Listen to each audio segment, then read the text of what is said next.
ये कहना कतई गलत नहीं होगा, क्योंकि चीन हर वक्त हर समय नई चाल गढ़ता रहता है और अब चीन की चाल कोरोना से दुनिया का ध्यान भटकाने में है, जिसके तहत चीन भारत के साथ विवाद पैदा करने में लगा है। तो वहीं इस विवाद पर अमेरिका ने भारत का समर्थन किया है और कहा है कि चीन की हरकतों को हल्के में ना लिया जाए।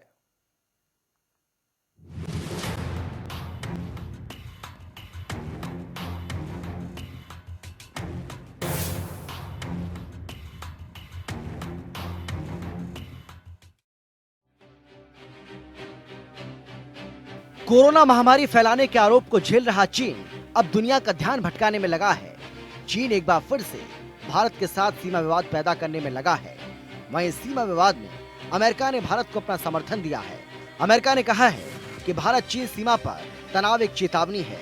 चीन की हरकतों को हल्के में ना लिया जाए, क्योंकि चीनी आक्रामकता हमेशा केवल बयानबाजी नहीं होती। ट्रंप प्रशासन में दक्षिण और मध्य एशिया ब्यूरो की प्रमुख एलिस वेल्स ने कहा है, I really want to work with India to improve the business environment as companies seek to diversify their supply chains. This really represents a golden opportunity for India, one which we think it should seize with market-friendly approaches instead of protectionist impulses.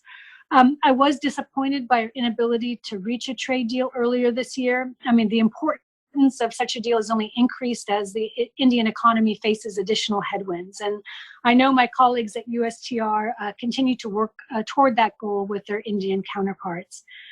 Ease of doing business is particularly important when it comes to the pharmaceutical sector. And we were pleased to see Gilead's announcement last week that it's going to source remdesivir from Indian companies. As President Trump has noted, India is a vital partner for vaccine development. This is an area in which the Serum Institute of India is already working with U.S. partners. And India is also a crucial cog in the global supply chain for ventilator components.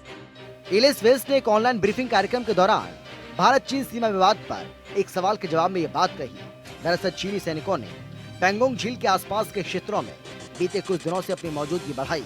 यहाँ तक कि झील में अतिरिक्त नाव भी देखी जा रही हैं और ऐसी स्थिति में भारत ने भी डेम चौक और दौलत बेग ओल्डी जैसी जगहों पर सैनिक बढ़ा दिए हैं। एलिस वेल्स ने दक्षिण चीन सागर पर चीन के आक्रामक व्यवहार के बारे में भी बात की है। उन्होंने कहा, One bright spot has been the robust and regular coordination that we've enjoyed with India.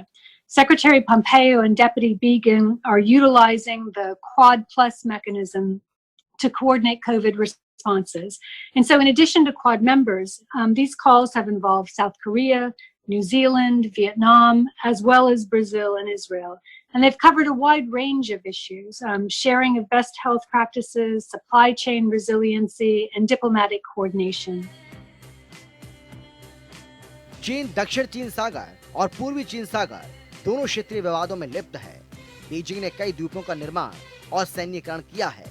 इन दोनों क्षेत्रों को खनिज, तेल और अन्य प्राकृतिक संसाधनों से भरपूर बताया जाता है। ब्यूरो रिपोर्ट, जनता टीवी।